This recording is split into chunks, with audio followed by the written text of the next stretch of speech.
కొంతమంది కొన్ని జంతువులు మరుగుతున్నాయి. కేసీఆర్ గారు వచ్చి బయటికి వచ్చి ఒక్కసారి ప్రెస్ ముంగట కనవడంగానే కొంతమందికి ఆగమాగం అవుతుంది, అజీర్తి అవుతుంది, కడుపులో మరుగుతున్నారు. ఎట్లా మాట్లాడుతున్నారో మీరు చూస్తున్నారు.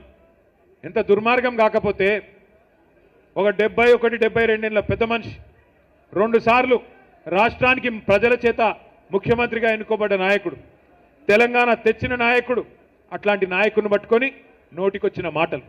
ఒకసారేమో కాలు ఇరిగింది అని ఆనందం, ఇంకోసారేమో ఆయన చచ్చిపోవాలని చెప్పి శాపనార్థాలు. ఇది మంచిదేనా?